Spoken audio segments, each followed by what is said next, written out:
Bună, dragii mei, bine ați venit la previziunile pentru energia lunii decembrie. Acestea se aplică pentru toți cei care au ascendentul, soarele și luna în berbec. Să vedem despre ce este vorba. În primul rând, această lună a debutat cu o lună nouă în Săgetător, care pentru voi a activat tot ceea ce are legătură cu profunzimea, cu filosofia despre viață, cu zona de credințe personale, individuale, dar și cu puterea mentalului colectiv. Vorbim aici despre tot felul de drumuri pe care le puteți face în această lună, posibilitatea de a vă reloca sau posibilitatea de a vă lumina într-o anumită privință. Mai apoi Marte își începe perioada de retrogradare pe zona casei a 5-a, care reprezintă copiii, iubirea, creativitatea, pasiunea, bucuria vieții.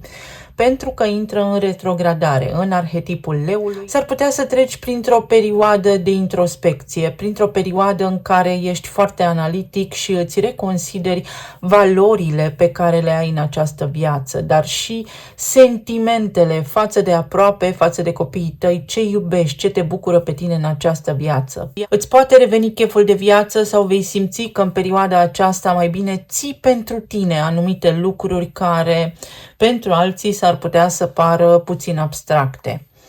Mai apoi Venus își începe tranzitul prin Vărsător pe zona viitorului, a prieteniilor, a anturajului și a aspirațiilor tale și tot în aceea zi Neptun își reia mersul direct în Pești pe casa a 12-a. Și vorbim aici despre viitor și despre zona inconștientului colectiv, despre lucrurile care nu stau la suprafață, pe care le facem, dar nici măcar nu ne dăm seama că le facem. Vorbim despre reluarea mersului direct a planetei Neptun, care te ajută acum să te reconectezi la sine, mai mult ca oricând. Iar Venus în Vărsător te va ajuta să-ți dai seama ce iubești, să nu iei nimic personal, să fii imparțial, să nu intri în niciun fel de conflict, ba mai mult decât atât să te retragi din conflictele pe care poate le aveai în acest moment active în viața ta, pentru că lucrurile se vor așeza într-o manieră diferită. Este un fel de suprapunere a energiilor această lună decembrie și capacitatea ta de adaptabilitate va ieși cu siguranță la suprafață prin energia lui Neptun din Pești. Mai apoi vom avea o lună plină în Gemeni care vine cu o concluzie, o teorie care acum îți aduce concluzia.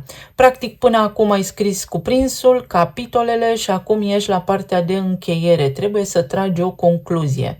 Ori finalizezi niște drumuri, ori ai parte de ceva interacțiuni cu familia ta extinsă, ori este vorba despre frăție.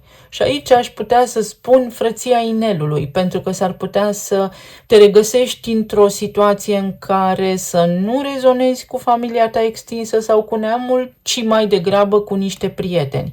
La nivel spiritual poate fi vorba despre identificarea sufletelor cu care tu rezonezi în acest moment, să apară în viața ta oameni noi alături de care de acum înainte să ai un alt parcurs, să te poți baza pe niște oameni care nu te judecă și față de care nu trebuie să îți justifici nici modul de a gândi, nici bucuria pe care o simți în anumite contexte sau situații din viața ta. S-ar putea să fie nevoie să ierți, s-ar putea să fie nevoie să gândești printr-o perspectivă foarte amplă lucrurile, pentru că îl ai și pe Mercur în perioada de retrogradare, activat de acea lună nouă din casa credinței sau din casa filosofiei, a convingerilor despre viață sau despre lucrurile ce ne înconjoară.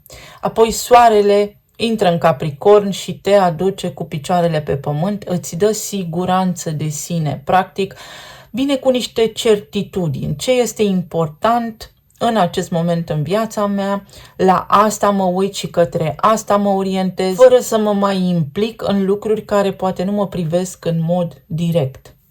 Apoi, Chiron își reia mersul direct, a fost în retrogradare în Berbec până acum pe casa 1 și asta este casa Berbecului. Chiron este rana eternă, iar casa 1 vorbește despre identitate, independență, autonomie, cine sunt eu în această lume. Asta poate însemna următorul lucru. Ai acum ocazia să îți revendici drepturile sau ai acum ocazia să te redescoperi pe tine. dacă nu te cunoșteai suficient de bine anterior, ai acum ocazia să o faci. În urma experiențelor pe care le-ai avut, de care ai avut parte, în urma situațiilor de viață la care ai fost expus. Chiron este un fel de lipsă de validare, de lipsă de integrare. Simt că nu aparțin, simt că nu mă pot integra. Însă Berbecul, fiind primul semn al zodiacului, ne ajută să fim mulțumiți pentru că perfecțiunea nu există. Și nu în ultimul rând, spre sfârșit de an, fix în pragul anului nou, vom avea cea de-a doua lună nouă. De această dată în Capricorn, care va activa puterea acestui arhetip. Seriozitate, pragmatism, structură, responsabilitate și maturitate, nevoia de a face lucruri care au sens, care te duc pe tine cu pași foarte siguri către menirea ta aici, în spațiul acesta fizic în care toți trăim. Îți poți redescoperi menirea, îți poți găsi un nou loc de muncă, poți fi promovat sau îți poți trasa noi obiective, sigur că da, în pragul acestui nou an, care pot fi diferite complet față de tot ceea ce ai avut sau ai gândit până în acest moment prezent. Voi rămâne doar la aceste informații pentru moment și vom vorbi pe parcursul acestei luni, pe măsură ce se mai conturează probabilitățile energetice pe care toți le avem. Să vedem mai departe ce ne spune oracolul Curaj. Și avem numărul 13, curaj să te adaptezi sau curajul să te eliberezi de ceva ce nu te mai ajută. Te poți integra sau poți să îți dai seama, mai ales pentru că o vom avea pe Venus în Vărsător, că ești parte din întreg, că îți dorești același lucru cu alți oameni, să te regăsești într-un nou grup de oameni, într-un nou grup de prieteni, să înveți să te detașezi, spune această carte. Avem și balanța aici, poate fi ceva la nivel de transformare în relații, pot fi tot soiul de situații care să îți activeze casa a șaptea, situații care au legătură cu prietenii cei mai buni, clienți, parteneri de afaceri, parteneri de viață. Schimbări care sigur că pe tine te împing către responsabilizare, către maturitate, către a fi complet. Tranziție, o perioadă de tranziție. 11 înseamnă obscuritate sau lumină. Devine ceva clar pentru tine în perioada ce urmează și este ceva de maximă importanță. De-a lungul vieții noastre se întâmplă din când în când să avem niște evenimente care definesc traseul, parcursul nostru. Această lună poate veni cu acel gen de evenimente pentru tine.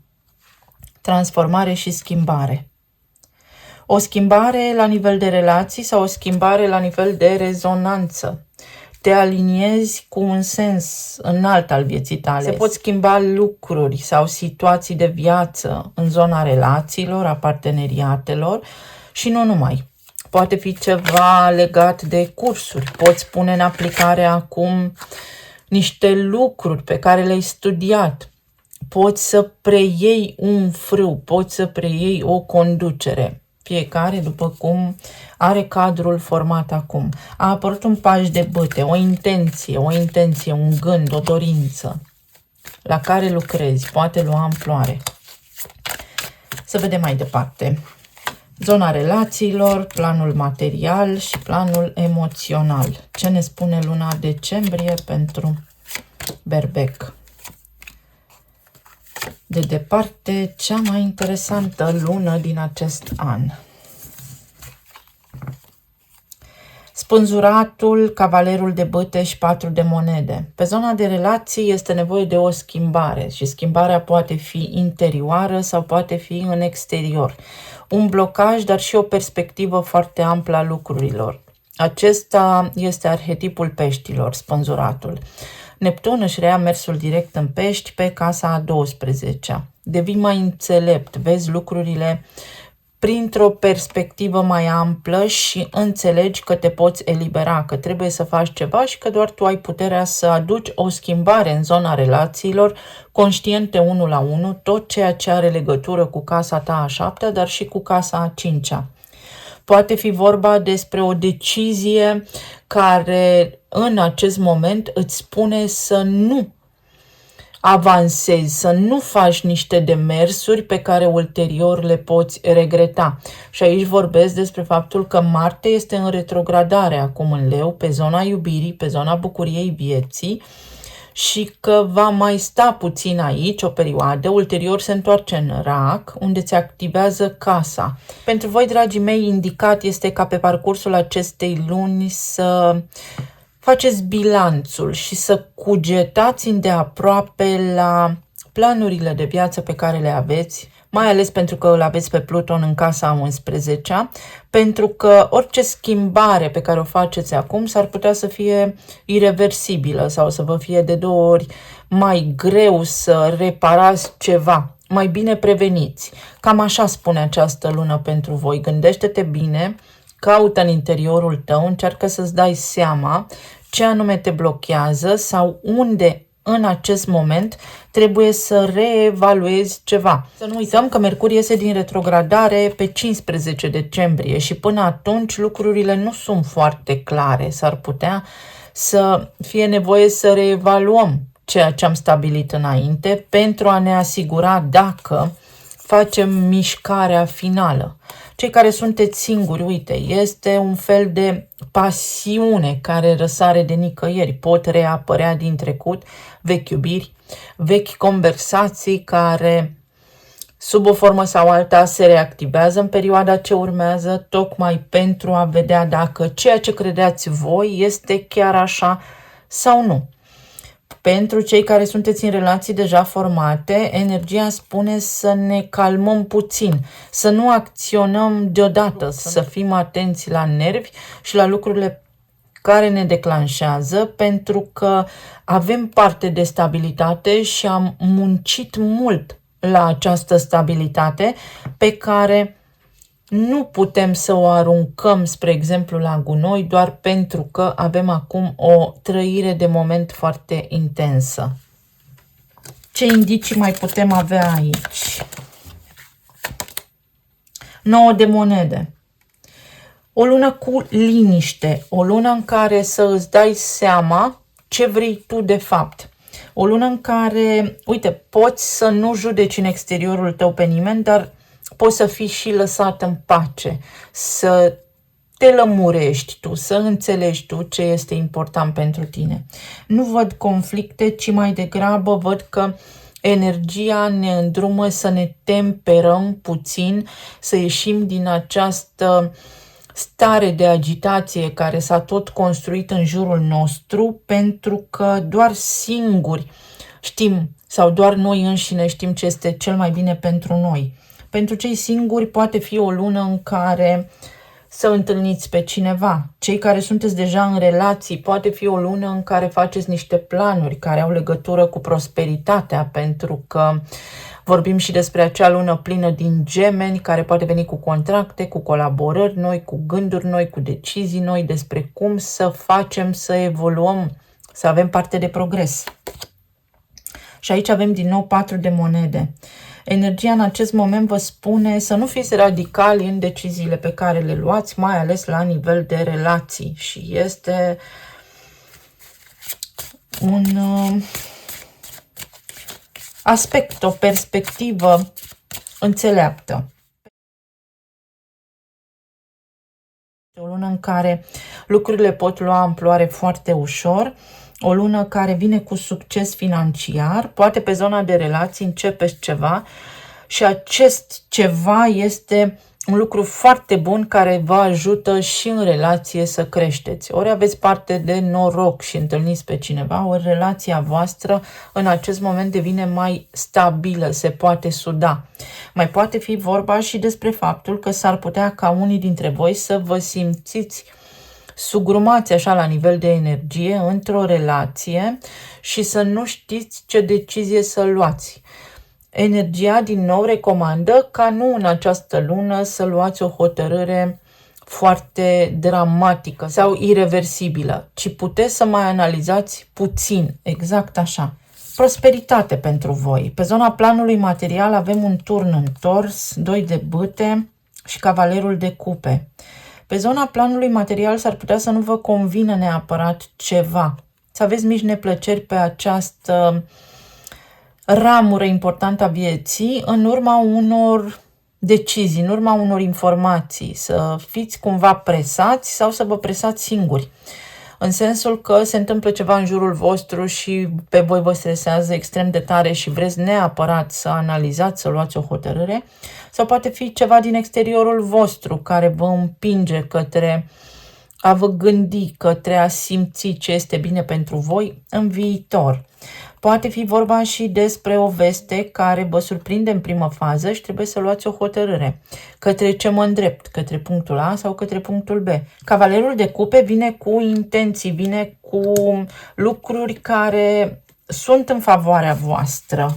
Dar trebuie să analizați foarte bine o decizie. Sunteți între două locuri de muncă sau între două locații sau între două țări, poate unii dintre voi, sau între două etape ale unui proiect sau ale unor lucruri la care gândiți, lucrați. 3 de bâte, un pas în față, o surpriză care te ajută, un eveniment care te ajută, oricum s-ar prezenta el în acest moment, să faci un pas în față, către menirea ta, pentru că se activează casa Capricornului, casa a 10-a. Asul de spade, către un contract, o idee, claritate mentală pentru planuri noi de viitor. Sunt planuri noi de viitor aici, sunt discuții noi, sunt colaborări sau parteneriate sau gânduri care se conturează din ce în ce mai clar în mintea ta, intenția ta prinde putere, capătă putere și poți manifesta mai ușor ceva anume. O discuție, o evaluare, o analiză de care ești mulțumit. Ramura de măslin, casa a doua și scorpionul. Partea financiară, dacă vă gândiți să-mi caut alt loc de muncă sau nu, să cumpăr ceva sau nu. Aici, pe casa a doua, avem banii, câștigurile tale. Uită-te la cât câștigi și de acolo îți vine răspunsul. Vorbim și despre armistițiu, vorbim și despre batem palma, semnăm un contract, reevaluăm un contract, tratat de pace. Este o lună în care în liniște îți găsești răspunsurile, prin liniște sau printr-o conversație. Cineva îți poartă de grijă, cineva încearcă să te ajute să nu fii impulsiv, ci din contră să analizezi foarte bine niște aspecte pentru că ești pe un drum bun, faci un pas în față. Să vedem pe zona emoțională. Cavalerul de monede, 6 de cupe și regele de cupe. Poate reveni cineva din trecutul tău sau poate fi vorba despre faptul că aici ai pe cineva alături și este cineva foarte bine intenționat. Ai un aliat alături. Nu îmi dau seama cum se prezintă acest aliat în viața ta, însă văd că este o conexiune de suflet. Și dacă ai vreo provocare în viața ta, omul respectiv are și el un suflet, iar sufletul lui este aliatul tău în acest moment prezent, indiferent de ce rol joacă acel om în viața ta.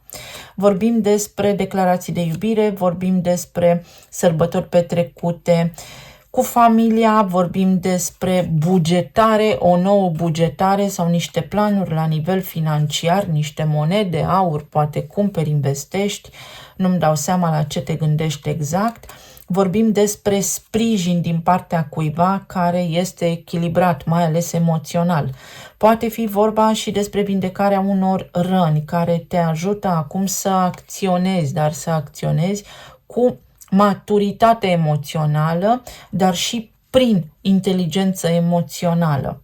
6 de cupe poate veni cu revenire la nivel hormonal pentru cei care vă știți cu afecțiuni în această privință. Alții dintre voi s-ar putea să cheltuiți niște bani, însă este pentru binele tău. Sunt niște bani care sunt investiți în tine, în sufletul tău și în binele tău și nu ar trebui să-ți pară rău de așa cheltuială, pentru că te vei regenera.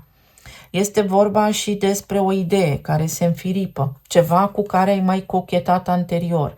O idee despre un talent pe care poți să îl ai. Poți să descoperi un talent. Se pot aranja lucrurile în așa fel încât în această lună tu să îți descoperi talentul sau să descoperi ceva care are legătură cu menirea ta, cu sensul tău, cu cariera ta.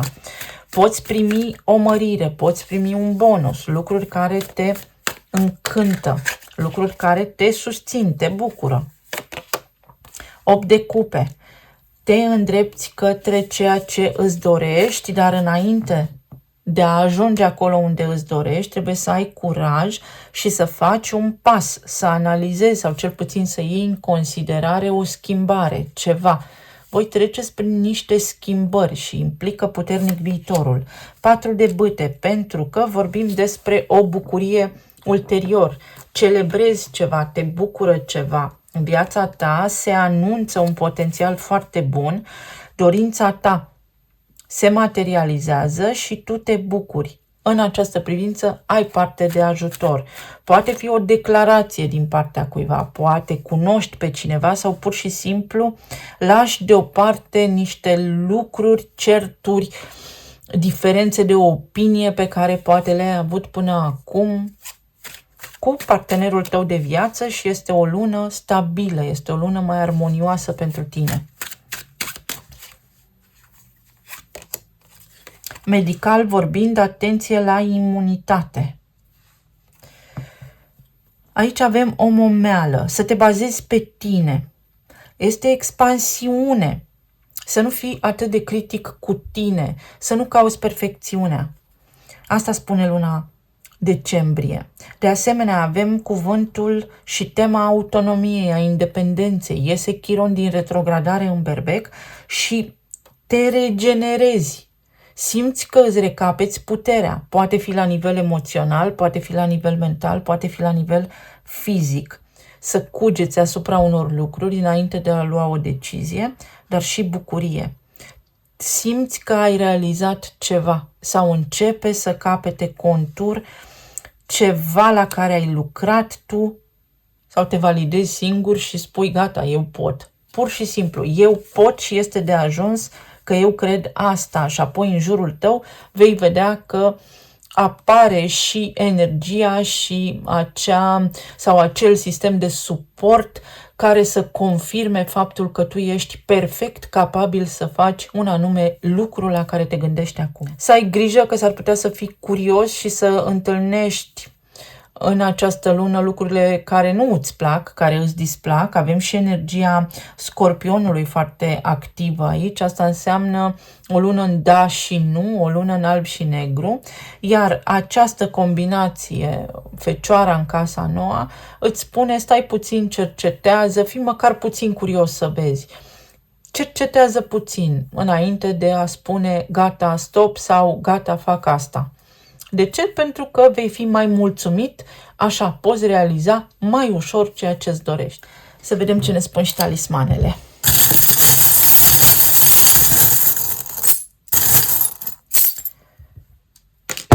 Trișez și eu un pic pentru că sunt berbec. Bucurie. Bucurie.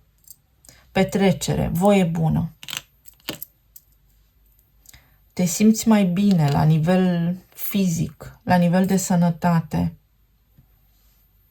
În cerb, soarele, ai energie mai multă pe parcursul acestei luni.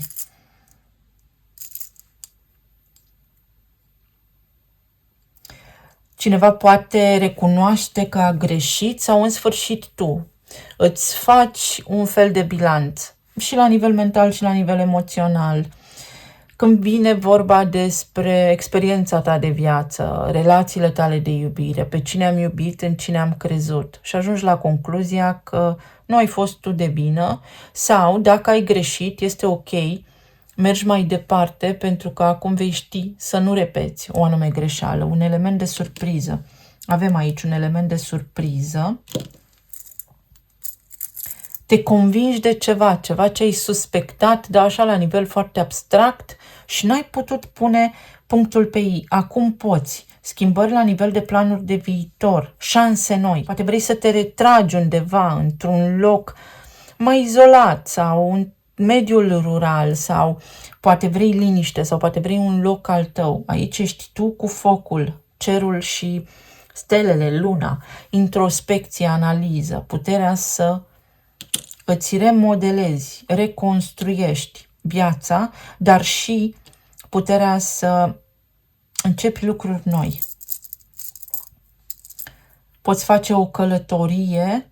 Anul acesta al dragonului pentru tine a fost despre înțelepciune, despre descoperirea unor informații care te-au făcut mai înțelept, suflete pereche, armonie pe zona de relații. Către asta se tinde.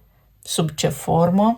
Cazurile voastre diferă. Situațiile de viață pe care voi le traversați acum au la bază acest sens puternic de a te ajuta pe tine să ajungi la armonie. Cu sau fără cineva anume. O călătorie, o nouă etapă. Începeți o nouă etapă. Și veți vedea în curând că o puteți lua de la zero. Ori schimbați locul de muncă, ori domeniul. Ori aflați lucruri noi care vă ajută, contracte noi, stabilitate, te convingi de ceva anume. Pe de-o parte, unii dintre voi vă convingeți că ați avut dreptate, că aveți dreptate. Te vindeci. Este ca și când eliberezi, corectezi ceva, te eliberezi de o durere veche și asta te ajută să îți schimbi vibrația, să îți ridici vibrația. Vibrație înaltă înseamnă sănătate, prosperitate, karma. Pe casa a treia, uite, pe arhetipul gemenilor. Gemenii îl au pe Jupiter în retrogradare acum și vine această combinație cu o viziune foarte înțeleaptă despre viață. Înțelegi ceva din trecutul tău, din experiențele tale anterioare.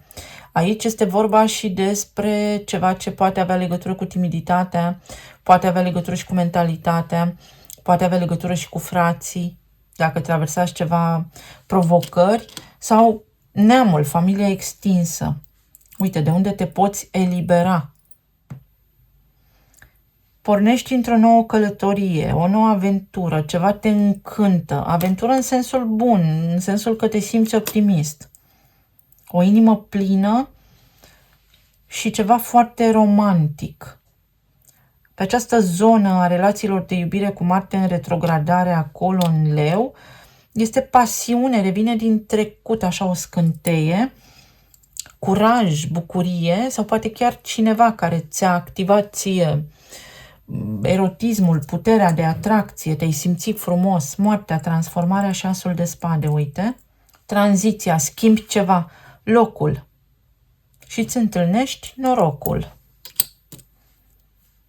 Binecuvântări foarte multe, mai ales pe zona carierei, unde s-ar putea să fi traversat o perioadă destul de provocatoare. Cumva ai fost restrâns, te-ai restrâns și acum te poți extinde. Și aici avem inițialele W și D, wide. Se lărgește ceva, se face loc pentru ca tu să te bucuri. Îți faci loc, îți găsești locul. Se centrează ceva. Intri tu într-un centru al atenției sau ești în centrul atenției. Ori pentru cineva anume, ori pur și simplu. Ajungi în centru, se schimbă o locație și ajungi într-un centru. Situațiile pot diferi. Vă mulțumesc tare mult. Vă doresc să aveți o lună decembrie minunată, să fiți alături de oamenii pe care îi iubiți voi, sănătoși și bucuroși. Și să ne reauzim cu bine și data viitoare. Pa, pa!